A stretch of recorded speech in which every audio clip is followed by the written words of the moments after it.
저에게는 8년 사귄 남자친구가 있었어요. 대학교 입학을 하자마자 저에게 반했다면서 쫓아다녔던 친구였어요.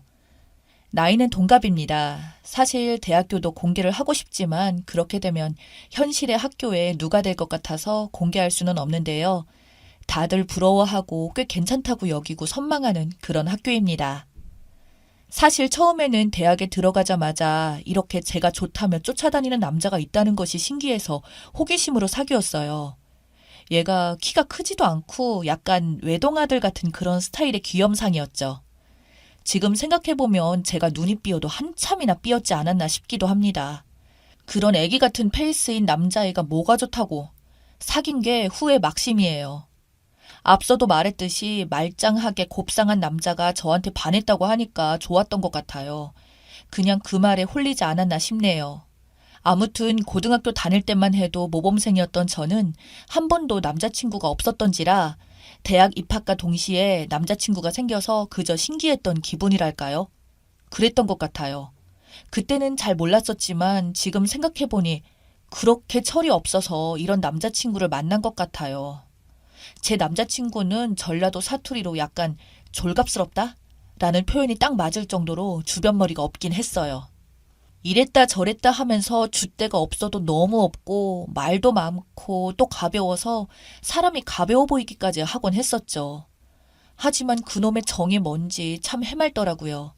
그냥 소녀처럼 세상을 다 가진 듯 해맑고 그런 모습이 좋았고 편했었죠. 그리고 누구나 다 알았던 캠퍼스 커플이라 후배들도 다들 부러워하곤 했어요. 그래서 좋은 캠퍼스 커플 롤모델이 되고픈 욕심이 더 있었던 게 사실입니다.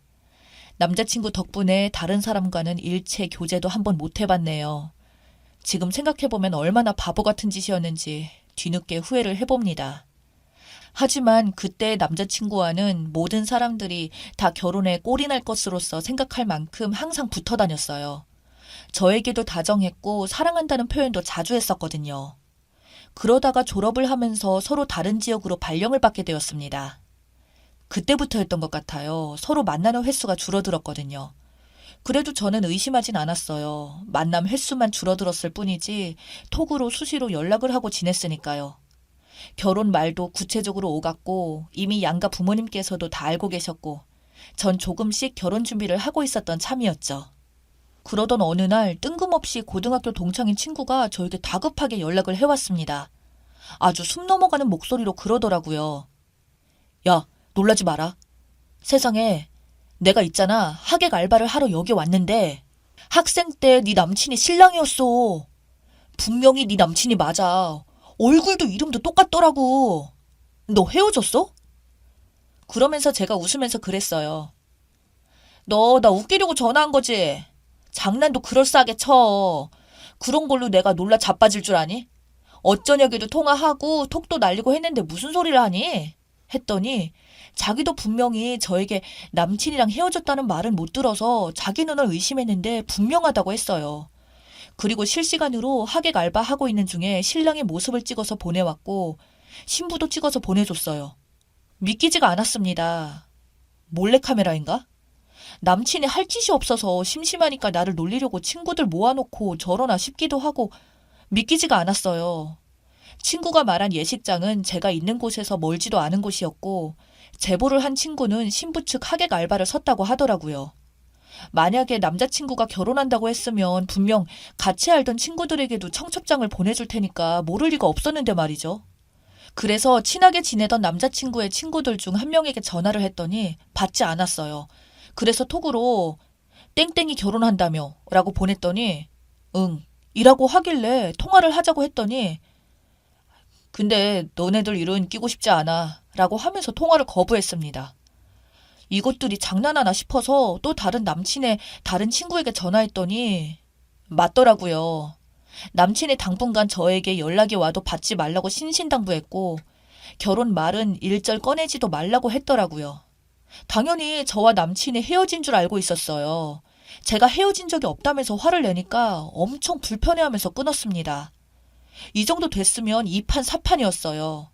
캠퍼스 커플로 알려진 마당에 저 혼자 우스운 꼴이 될 뻔하니 제가 친구들 후배들에게 다 알렸어요. 제보해준 친구가 본인 인스타에 남친 동영상 다 퍼뜨렸고 함께 식장 들어가자고 했고 성공했죠. 그때까지 남자친구에게도 전화를 했지만 받지 않더라고요. 하객 알바로 예식장에 있는 제 친구는 곧 결혼식이 시작한다면서 어쩔 거냐고 물어봤어요. 두말할 것도 없이 당장에 쫓아가겠다고 했었죠. 남자친구 결혼식을 축하하러 달려서 갔는데 이미 식은 진행이 되었고 사진 촬영을 하고 있더라고요. 곧바로 달려가서 사진을 찍으려고 하는 남자친구를 향해 달려가서 멱살을 잡고 흔들었습니다. 놀라서 사색이 된 얼굴로 남자친구와 친구들에게 저를 잡고 데리고 나가려고 하더라고요. 그렇지만 제가 얼마나 화가 나는지 그 순간에 초인적인 힘이 나더라고요. 양복을 입고 화장까지 떡칠해 놓은 얼굴을 두 손으로 붙잡고 흔들다가 허리춤을 붙잡고 끌고 나왔습니다. 신랑 친구 측에서 서 있던 남친들의 친구들도 다 제가 잘 알던 인간들이었어요. 저를 말리려고 하자 제가 그랬어요. 너네들도 다 짰니? 연락해주지도 않고 서울에서 결혼식 하는 거 너네들도 다 알고 온 거지? 그랬더니 무슨 소리냐며 함부로 말리지도 못하고 안절부절하며 끌려 나오는 남친의 눈치만 살폈어요. 저는 정말 평소에도 여리여리하고 조용한 편이었는데 이렇게 세게 나서니까 사람이 달라질 줄은 저도 미처 몰랐습니다. 신부 측 말리는 사람이고 남친의 부모님이고 눈에 뵈는 게 없었어요. 말리려는 사람들에게 제가 소리 질렀습니다. 이 남자는 나랑 8년을 사귀고 결혼까지 약속한 사람이에요. 어제 저녁까지 통화하고 톡도 날리던 인간이 나 몰래 결혼식을 해? 야, 네가 인간이냐? 남친의 부모님이 와서 무슨 짓이냐고 하길래 제가 무슨 짓이요? 이건 무슨 경우 없는 짓인데? 라고 소리를 고래고래 질렀어요. 다음 타임 예식 순서를 기다린 하객들도 보고 아주 그런 구경거리도 없었죠. 저와 남친이 사귀었다는 사실을 남친의 친구들이 알았기 때문에 저를 탓하진 않았고 오히려 저를 감싸주기까지 했습니다. 남친의 부모님들도 창피해서 고개를 못 들고 그만두라고 말렸지만 소용이 없었어요. 야, 너 감히 나한테 결혼하자고 해놓고 몰래 양다리 걸치고 있었어? 저 여자 누구야? 너 이제까지 날 갖고 놀았어? 사람들이 다 둘러싸고 있는데 다들 남친 탓을 했는데 그놈은 그냥 도망치려고만 하더라고요. 사람들이 남친을 보고 손가락질을 하고 있는데 남친 어머니가 제 뺨을 때렸어요. 이게 어디서 굴러먹던 개뼈다구야. 얼른 그 손 놓지 못해? 네, 놓지 못해요. 여러분들 다 보셨죠? 또 제 뺨 때리면요. 사진 찍어주세요. 이놈은 사기꾼이에요. 여기 아줌마도 사기꾼이에요. 다 공모자예요. 그러면서 제 친구한테 경찰에 신고하라고 소리쳤습니다. 그리고 신부 측 사람들을 향해서 말했어요. 신부도 이 남자한테 속아서 결혼한 걸 거예요. 저랑 함께 경찰서로 가서 확인해봐요. 여러분, 빨리 경찰에 신고해주세요. 이런 나쁜 사람은 벌을 받아야 해요. 그렇게 소리를 고래고래 지르고 하객들을 찾는데 이상하게도 신부 쪽의 사람들이 하나둘 없어지더니 친구도 보이지 않았어요. 그냥 창피해서 피했나 보다 했습니다. 친구가 제가 시킨 대로 경찰에 혼인 빙자 사기죄로 신고하고 잡아가라고 했습니다. 남친 친구들은 저에게 진정하라고 하면서도 내막을 알고 나자 저를 오히려 도왔어요. 아마도 잘 달래서 적당히 보낼 참이었던 거죠. 남친의 친구들 모두가 남친과 함께한 시간만큼이나 끈끈한 우정이 있었는데 물론 남친은 결혼식을 참석한 걸 미안하게는 생각했던 거죠. 물론 남친이 저와 헤어지고 결혼하게 되었다며 알겠다고 했어요. 파출소에서 연락을 받고 경찰에 출동했지만 저는 미친 듯이 남친의 와이셔츠 목 부분을 놓아주지 않았습니다. 남친은 반쯤 포기한 상태로 알아서 하라는 식으로 그냥 차분하게 잡혀 있더라고요. 남친의 아버지는 도저히 민망스럽다고 도망가고 남친 어머님은 저를 못 잡아먹어 안달이었어요. 뒤늦게 친구들에게 연락을 받고 놀라서 달려온 저희 부모님이 마침 그때 도착해서 그 꼴을 보고 울음을 터뜨렸어요. 그런 와중에 또 남친 어머니는 저와 저희 부모님께 막말을 해대더라고요. 세상에 세상에 착한 줄만 알았더만 이런 막 나가는 애였네. 자식 교육을 어떻게 시키는 거예요? 남의 결혼식을 파투낸 거 다 책임져요. 그래서 제가 책임질 테니까 경찰서로 바로 가자고 했습니다. 그랬더니 남친이 저희 부모님 앞에서 무릎을 꿇고 잘못했다고 빌더라고요. 남친 어머님이 무슨 잘못을 했다고 빌고 자빠졌냐고 난리였어요. 예식장 관계자가 다가와서 다음식을 해야 하니까 제발 자리를 비키던지 경찰서에 가서 해결하라고 난리를 떨었어요. 그래서 그대로 경찰서로 갔습니다. 참고인 조사를 해야 한다며 신부 쪽 사람들을 찾았는데 신기하게도 한 명도 안 나타났어요. 별일이다 싶더라고요. 저는 혼인빙자 사기죄로 남친을 고소를 했고 그동안 톡으로 나눈 대화 내용 다 제출하고 통화 기록도 다 보여줬어요. 그런 과정에서 남친이 제대로 당했다는 것을 알게 되었습니다. 어리버리 남친이 나 말고 아주 예쁜 애가 다가오니까 순식간에 뿅 가버린 거였죠. 나한테 말도 못하고 주저하다가 계속 양다리를 걸친 거였죠. 결혼식을 했다고 하면 자동으로 제가 떨어져 나갈 줄 알았나 보더라고요. 그렇게 생각을 했다니 참 연기도 대단해 보였습니다. 사람이면 그러지 못할 텐데요. 아마도 남친은 사람이 아니었던 것 같았어요. 제가 잘못 봐도 한참이나 잘못 봤더라고요. 제가 남친을 8년을 사귀었는데도 저런 인간인 줄도 몰랐던 것처럼 남친도 저를 착한 성격으로만 알고 있었던 거죠. 이쁜 신부만 전과가 없었을 뿐이지 부모라고 했던 인간도 전과 사기범이어서 바로 수사에 들어가서 수배가 되었어요. 신혼 살림을 차리는 돈도 다 남친 카드로 썼더라고요. 결혼 예물도 남친은 다이아를 넘겨주고 가짜 다이아를 받았고요. 사기를 당해서 넘어간 돈이 좀 된다고 해서 참 쌤통이다 싶었습니다. 이럴 줄 알았으면 차라리 더 크게 한 몫을 당하라고 참았다가 움직이는 건데 아쉽기도 하더라고요. 뒤늦게 남친 부모님이 저와 저희 부모님에게 사과를 했습니다. 남친도 체포돼서 덜덜덜 떨면서 잘못했다고 한 번만 봐달라고 하는데 참 염치도 없는 인간이더라고요. 이게 네가 봐달라고 해서 봐줄 게 되냐? 각오 단단히 하고 난 고소 취하해줄 생각 전혀 없거든. 너 같은 인간들 조심하라고 학교에다가 대자보 크게 붙여놓고 캠퍼스 커플들 조심해서 사귀라고 할 거야. 내가 여기서 끝낼 줄 안다면 오산이다. 그렇지만 남친이 저에게 혼인을 빙자해서 금전적으로 뜯어간 돈이나 제가 이렇다 할 손해를 입은 것도 아니니까 그래봤자 미미한 거라서 선물 주고받은 것은 성립이 되지 않는다고 했어요. 저희 부모님은 이 정도로 혼주를 내줬으면 된 거라고 하시더군요. 오히려 내 덕에 꽃뱀에게 걸려서 사기 결혼까지 안 가고 더 큰 화를 막아줬으니 남친은 저에게 고마워해야 할 처지였습니다. 남친 직장에도 소문이 다 퍼져서 요주의 인물로 찍혔다고 들었어요. 알다가도 모를 속이 사람의 속인 것 같습니다. 여러분도 열길 물속은 알아도 사람 속을 알 길이 없으니 믿는 도끼에 발등 찍히지 말고 내 것일수록 한 번 더 돌아보고 단속을 잘합시다.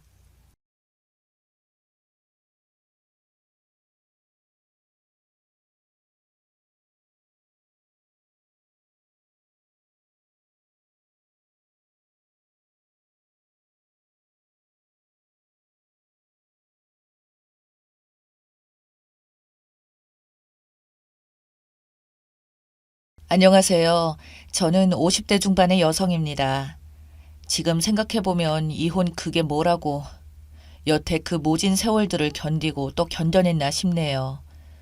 저는 27살 나이에 남편을 만나 결혼을 하게 되었습니다. 지금 시대야 27살이면 결혼하는 게 빠르게 느껴질 수 있지만 그 당시에는 반대로 저희 집안에서 어찌나 성하셨는지 사돈의 팔촌까지 동원해서 남자와 선을 보게 하시다가 집안도 나쁘지 않고 남편 직업도 괜찮으니 빨리 결혼하라며 강제로 떠밀다시피 하는 바람에 결국 지금의 남편을 만나 식을 올리게 되었습니다. 지금 시대에서는 상상조차 할 수 없는 일이었지만 저는 또 그게 그 당시에는 맞다고 생각했어요. 연애의 감정보다는 마땅히 때가 되었으니 해야 된다는 그런 의무감으로 한 결혼 같네요. 그래도 연애 아닌 연애할 때는 남편이 참 듬직해 보였고 오로지 저만 좋아한다는 그런 모습에 저도 이 남자 말고 다른 남자를 만나봐야 여전히 집안에서 스트레스를 줄 테고 또한 나를 이렇게 좋아한다고 하니까 그냥 그때는 그렇게 넘어갔던 것 같네요. 저희가 서로 마음에 든다고 하자 집안에서는 이때다 싶었는지 만난 지 2달도 채 되지 않아 상견례를 바로잡았고 정말 번갯불에 콩을 볶아 먹듯이 저희 결혼식은 그렇게 이루어졌습니다.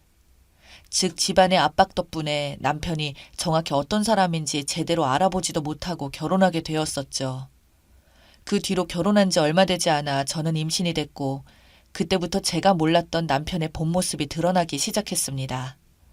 남편은 저를 마치 이제는 다 잡은 물고기라고 생각해서일까요? 점점 배려의 말도 사라지고 막말을 내뱉기는 하며 자기는 청소 한 번 안 하면서 집에 오면 군대식으로 저에게 똥군기를 잡더군요. 남편의 깔끔한 성격 때문에 임신 중에도 불구하고 하루가 멀다 하고 쓸고 닦고 다 했는데 책상 위에 손가락을 한 번 쓸더니 먼지가 있다며 싸늘하게 말하는 남편은 집에 오면 정말 자기는 손가락 하나 까딱거리지 않았습니다.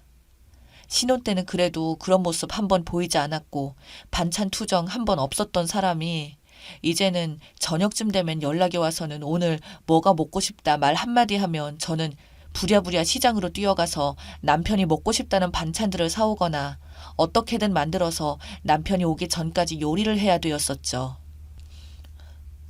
그러다 자기가 원하는 요리가 안 되어 있으면 저에게 온갖 짜증을 내며 집에 앉아 있으면서 그런 것도 안 하고 뭐 하냐는 말에 저는 벙 쪄서 일찍 말해줬으면 진즉 해놓았을 텐데 지금 몸도 불편해서 시장에 못 갔다고 말을 해도 남편은 오히려 투덜거리며 해놓은 음식들이 간이 안 맞다. 우리 엄마는 이렇게 안 했는데 넌 우리 엄마한테 가서 요리 좀 배워야겠다. 내 친구 마누라는 요리도 잘하던데 넌 어떻게 된 게 뭐 제대로 할 줄 아는 게 없냐는 등 온갖 비교와 폭언 등으로 저는 점점 병들어 있었죠. 저도 처음에는 남편의 내조를 잘 하려고 노력했지만 계속되는 남편의 지적질에 저 역시 참다 화가 났고 참다 못해 터졌던 건 제가 만삭인데도 불구하고 남편은 저에게 요리 가지고 투정 부린 날이었어요. 거동조차도 너무너무 힘든데 남편의 음식을 차리느라 너무 서러워서 그날 울기까지 했었고 남편이 그 뒤로 집에 와서는 그 음식으로 투정을 부리니 제 인내는 한계에 가다 못해 이성이 끊기더군요. 저는 그래서 남편과 소리를 지르며 싸움을 하자 남편이 저에게 내뱉은 말은 너무나도 충격적이었습니다. 내까짓 게 화내면 어쩔 거냐고, 아이 낳고 버려져 봐야 정신 차릴 거냐며 만삭인 저에게 협박을 하더군요. 바보 같게도 그 상황에서 너무 당황하고 놀래서 아무 말도 못했었고 그저 꿀먹은 벙어리처럼 남편만 쳐다보고 있자 남편은 저를 비웃으며 앞으로 자기 말 잘 들으라고 그럼 최소한 버리지는 않을 거라며 협박을 하더군요. 그땐 만삭인 제 몸과 그동안 남편에게 세뇌를 당하다시피 하니 버려진 자존감들은 저를 꼼짝 못하게 만들었고 남편이 저를 버린다는 말에 화를 내기보다는 버려질까봐 두려웠습니다. 그러나 그런 남편도 어쩌지 못하는 일이 발생했었죠. 바로 시어머니가 당뇨에 중풍까지 와서는 전신마비가 되는 일이 발생되었습니다. 그러자 남편은 제 눈치를 보더니 엄마를 우리가 모시고 살아야 될 듯 하다며 저에게 말을 하는데 기가 막히더군요. 그래도 결혼할 때 시댁 도움도 많이 받았던지라 거절할 명분도 딱히 없어서 그때부터 어쩔 수 없이 시부모님을 모시고 살게 되었습니다. 그러나 결코 쉬운 일이 아니었어요. 시어머니는 편찮으셔서 거의 하루 종일 누워만 계시니 그만큼 입은 심심한지 제가 일을 하고 있으면 바로 저에게 애미야! 라고 누워있던 방에서 저에게 수시로 소리를 지르셨고 전 청소나 밥을 하다가도 냉큼 시어머니에게 달려가서 원하시는 걸 항상 들어드려야 됐고 TV 리모컨도 제대로 못 누르시니 제가 그걸 일일이 다 해드려야 했었죠. 그뿐만 아니라 어머니의 소변 그리고 욕창 때문에 목욕까지도 매일매일 제가 해드렸는데 남편은 그래도 자기 엄마라 눈치 보면서 초반에는 도와주더니 그것도 한 반년쯤 지나자 노인네 냄새와 똥냄새 등이 난다며 집에 들어오는 것도 싫어하더군요. 그럴 수밖에 없는 게 시어머니가 그렇게 있으니 어쩔 수가 있겠습니까? 그런다고 요양원 같은 데 보내기에는 남편이 돈이 없다고 말을 했지만 실상은 그 돈이 아까워서 본인 엄마한테 쓰는 것조차 아까워하고 있는 걸 알고 있었습니다.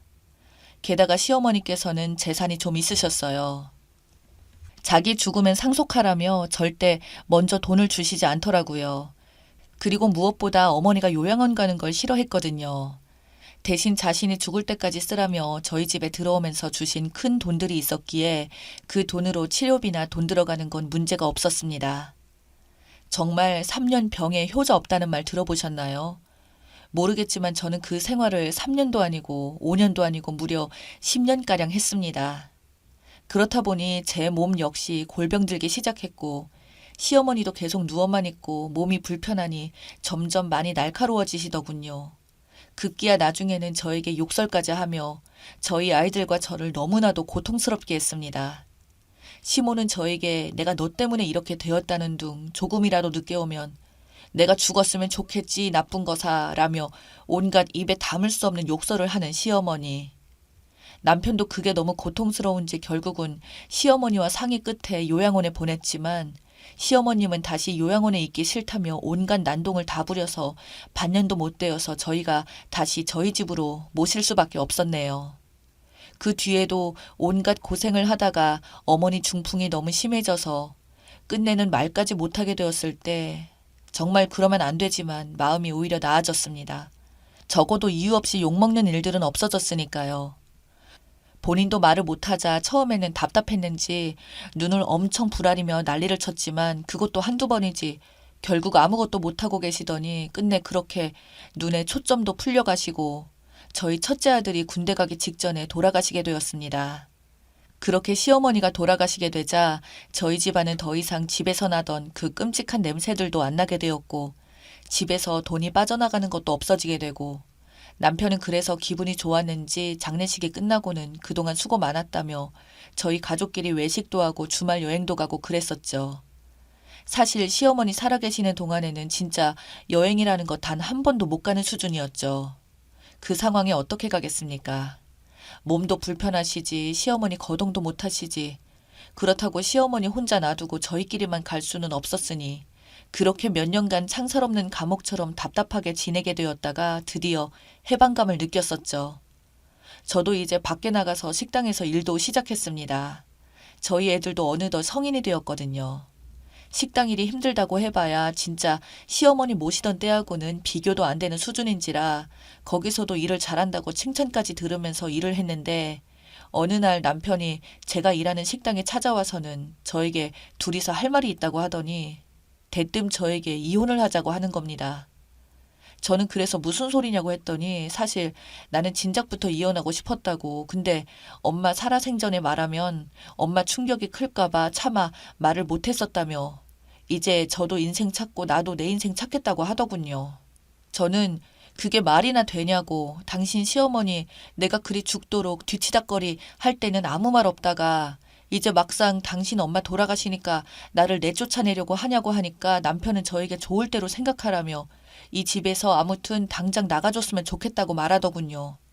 저는 절대 못 나가겠다고 울고불고 난리치자 남편이 글쎄 집에 다짜고짜 상간녀를 들인 겁니다. 그렇게 상간녀를 버젓이 저희 집에 데려온 거였죠. 그러면서 남편은 적반하장마냥 네가 한 게 없으니 그냥 이 집에서 무전 취직하면서 지낼 생각이면 그냥 나가라고 난리치더군요. 저는 그 자리에서 기절까지 했었습니다.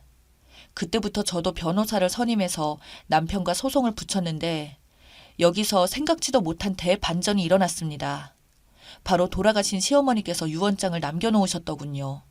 시어머니가 정신이 그나마 온전할 때 유언장을 적었는데 시어머니 앞으로 있던 많은 재산을 저와 남편에게 반반씩 주신 겁니다. 저에게 막대하는 남편에게 시모가 정신이 온전할 때만큼은 구박도 하시며 제 편을 들어주셨거든요. 그래서 저한테 한 번씩은 자기가 나중에 죽으면 이 재산을 모두 너희들에게 나눠줄 테니 싸우지 말고 행복하라고 그리 말씀하시던 분이셨지만 그게 말로만 그렇게 해서는 아무런 효과가 없는 줄 알았는데 이게 유언장이 존재한다는 것이었죠. 문제는 남편 놈이 그걸 전부 다 위조한 게 들통이 나서 상속인에게 결격 사유에 해당된다는 것이었습니다. 남편은 그제서야 저를 찾아와 손이 발휘되도록 빌기 시작하더군요. 자기가 잠시 미쳐서 잘못 판단을 했다면서요. 하지만 저는 이미 고소장 접수했으니까 헛소리 하지 말고 시어머니 재산은 모두 내가 받아서 우리 자식들과 평생 잘 먹고 잘 살 테니 너는 네가 버는 그 쥐꼬리만한 돈으로 그 상간녀와 재혼해서 잘 살라고 말하고는 그 많은 재산을 전부 제가 받아올 수 있게 되었습니다. 진짜 남편 놈 하루가 멀다 하고 저를 매일 찾아와 무릎까지 꿇면서 싹싹 비는데 이제는 거의 매일같이 보니까 너무 지겹더라고요. 그래서 저는 매일같이 찾아오는 남편에게 말했습니다. 이제는 우리 되돌리기에는 너무 늦었다고 그러니 더 이상 추한 짓 그만하고 네가 진짜 사랑하는 그 상간녀와 행복하게 살라고 하니까 끝내 남편이 폭발하여 저에게 폭력까지 써서 경찰서에 끌려갔습니다. 그 뒤로는 저희 앞에 나타나지도 못하네요. 남편이 겁 많은 거 예전부터 알고 있었거든요. 한 번 더 저에게 나타나 협박하면 감옥 간다는 말에 겁먹은 것 같습니다. 덕분에 집에서 식모살이를 하던 제가 이제는 부엌에서 벗어나 지금은 어느 집 사모님들처럼 행복한 생활을 누릴 수 있게 되었네요. 더 이상 제 인생에 남자는 필요 없고 오로지 저희 아이들만 잘 키워서 나중에 결혼할 때 도움이나 많이 줄 수 있으면 좋겠네요.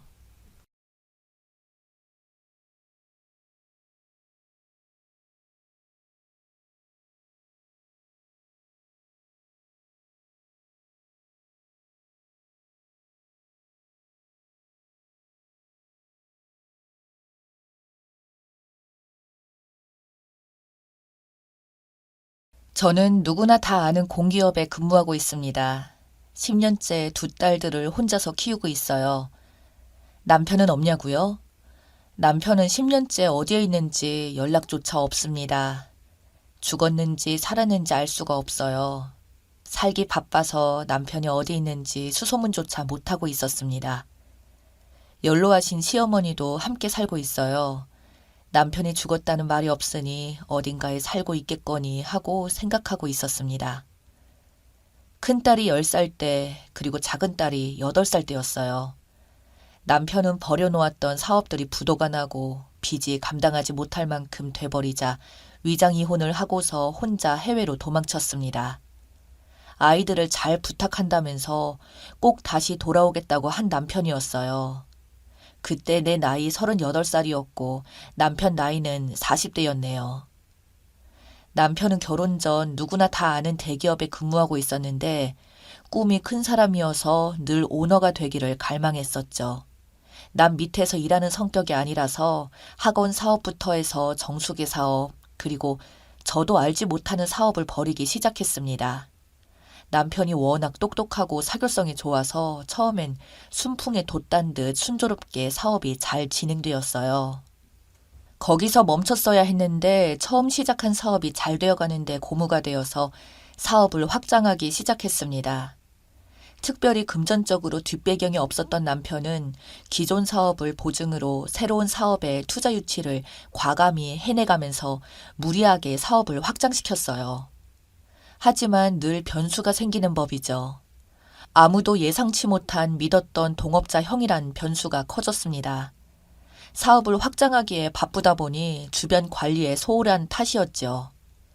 그러면서 도미노식으로 걷잡을 수 없이 사업이 어려워지기 시작하더니 급기야 부도가 터지고 투자했던 사람들의 빚 독촉에 시달리기 시작했습니다. 유일한 안정적인 수입인 제 월급이 압류당하는 걸 막으려고 남편은 위장 이혼을 하자고 했었고 저희 회사에까지 빚쟁이들이 찾아오니까 혼자서 해외로 나가 있다가 돈 벌어서 다시 오겠다 하고는 어머니와 애들을 잘 부탁한다고 하면서 야반도주 하듯이 도망쳤습니다. 제 남편이 안 보이자 채권자들도 차츰 찾아와서 괴롭히는 일이 잦아들었어요. 그리고 아이들도 차츰 아빠 없이 사는 것에 익숙해졌고요. 저도 물론 시어머니가 살림을 조금 도와주시긴 했지만 회사에 애들 교육에 살림에 정신없는 세월을 보냈어요. 그래서 한 번씩 남편의 근황이 궁금하긴 했지만 연락 한 번 주지 않다 보니 아무도 남편 생사는 모른 채 세월이 지나왔습니다. 서방님이 두 분이나 계셨지만 남편의 의중에 따라 맏며느리 역할은 절대 소홀해하지 않았습니다. 곧 죽는다 해도 장남인 자기 역할을 동생들에게 내놓는 성격이 아닌 것을 알았기 때문이었죠. 언젠가 돌아오게 될 남편의 자리를 굳건히 지켜주고 싶었거든요. 그렇습니다. 가족 있는 곳이니 꼭 돌아오리라 믿었습니다. 그런 시간들이 차곡히 쌓여서 10여 년이 훌쩍 넘어가니 모두들 수군대기 시작했어요. 연락을 하지 않는 것을 보니 어디에서 객사를 했다는 둥, 외국에서 딴 살림을 차려서 사느라고 가족을 잊었다는 둥, 친척분들은 나이든 시어머니를 모시고 두 딸을 키우면서도 장남 며느리 역할을 하는 저를 보면서 매우 안쓰럽게 여겼습니다. 심지어 이젠 시어머니도 시동생들에게 맡기고 재혼하라는 말까지 나왔었네요. 그럼에도 불구하고 시댁 경조사나 시댁 행사에 장남 며느리로서 빠짐없이 시어머니 모시고 다녔고, 없는 남편을 대신해서 막내 시동생 결혼과 집안일을 모두 제가 했어요. 그런 세월을 10년 넘게 보내다 보니 세월에 장사 없다는 옛말처럼 어느새 중년이 티가 나는 아줌마가 다 되어버렸습니다. 남편 떠날 때 모습 그대로 유지하고 싶었지만 날씬했던 몸매는 뱃살이 두둑해졌고 얼굴엔 세월의 흔적이 고스란히 남아있으니 지금이라도 남편이 온다면 생소하고 어색해하지 않을까 하고 걱정되기도 했습니다. 초등학교 3학년이었던 큰딸은 나름대로 공부를 잘해서 교대에 진학했고 둘째 딸은 특수교육학과에 지원해서 올해 합격했습니다.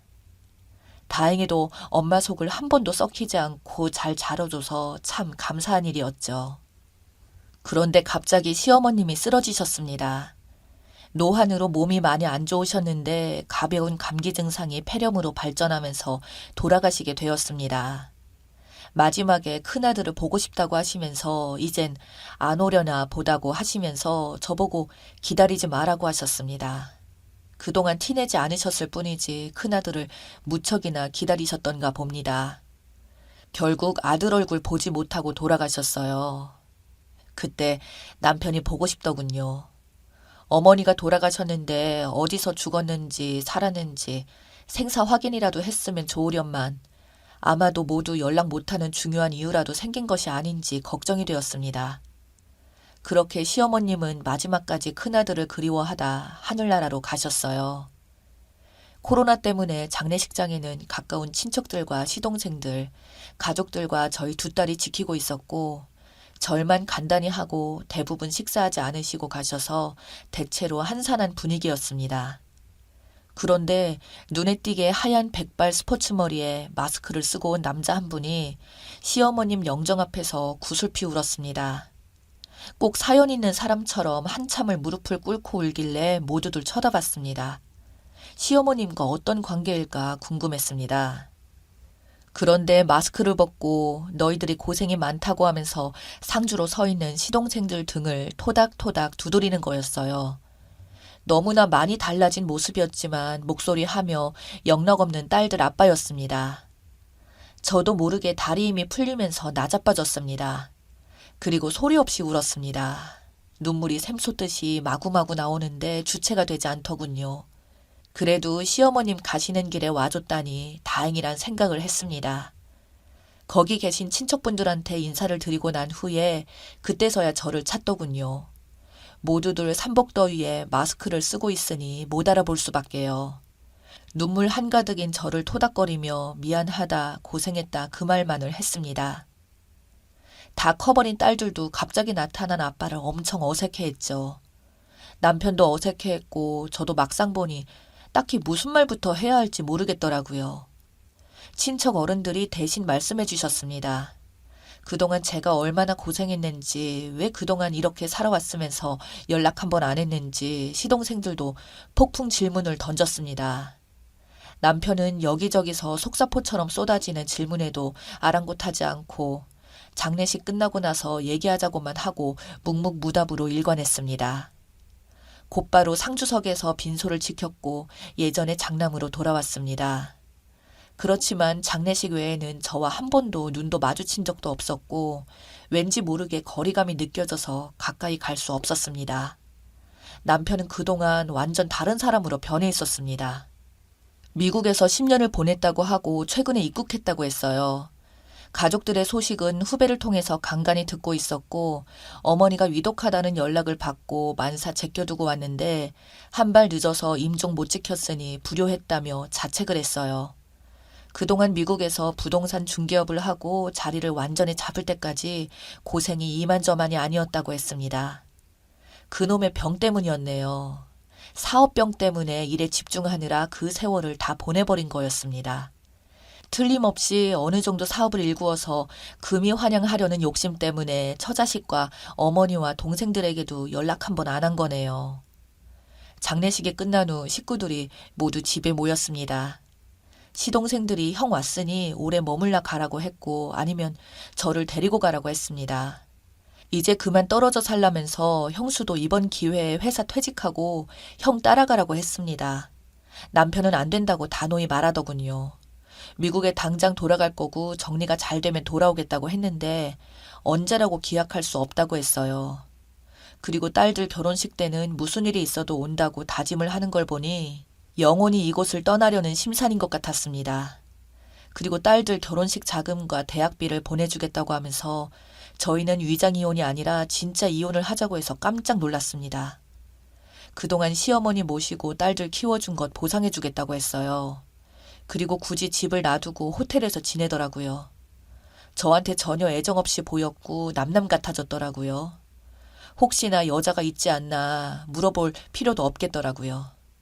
그리고 무엇이 급한지 문자로 제 명의로 된 새 아파트를 주겠다고 했는데 거절했습니다. 이것 먹고 떨어져라는 기분이 들어서 정말 싫었어요. 정말로 진짜 이혼한 것 같아서 싫었죠. 난 단지 남편이 꼭 돌아오겠다는 말만 믿고 내 가족이라서 시부모님도 모셨고 시동생들도 함께 챙겨왔는데 나를 남보듯 하다니 슬펐습니다. 그러다 이왕 이렇게 된 거 이혼하자고 했습니다. 그리고 남편에게 제안을 했어요. 나에게 진짜로 보상을 하고 싶으면 지금 가지고 있는 것의 80%를 달라고 했습니다. 그거 주고 떠나라고 했어요. 지난 10년 동안 내 모든 것을 당신의 자식과 시어머니 봉양에 그리고 내 그동안의 세월을 쏟아부었으니 80%도 아깝지 않을 것이라고 했죠. 그렇지 않고서는 절대 놔줄 수 없다고 했습니다. 다 주고 떠나던지 우리 가족들 옆에서 나와 있던지 당신이 결정하라고 했습니다. 고개를 끄덕끄덕하며 깊이 생각해보겠다고 하고서는 미국으로 소리 소문 없이 떠났습니다. 이런 식으로 다시 떠난 남편, 아직도 그런 남자를 나는 남편이라고 부르고 있으니 한심하네요.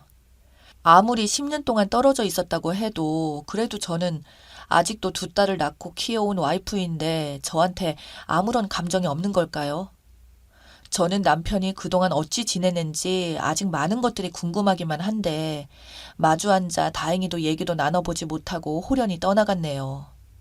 어디 간다 말도 없이 가는 남편이 야속하기만 합니다. 적어도 애들을 어떻게 키웠는지 어떻게 생활했는지는 물어봐야 하는 건 아닌지 정말 너무 서운해서 눈물이 납니다. 연락처도 알고 있으면 전화 한 통도 하기가 그리 힘들었을까요? 그리고 미국에 도착했으면 도착했다고 연락해주면 어디가 덧나나요? 그리고 딴 여자 만나서 살림 차렸으면 그랬다고 말해주면 안 되나요? 그리고 나를 싫어하는 건 태도로 이미 알고도 남겼는데 애들 엄마로서 그냥 대해주면 안 되나요? 내 남편이 집을 떠나 있었던 10년 동안에도 이렇게나 남편 때문에 힘들지 않았는데 막상 실물을 영접하게 되니 정말 힘듭니다.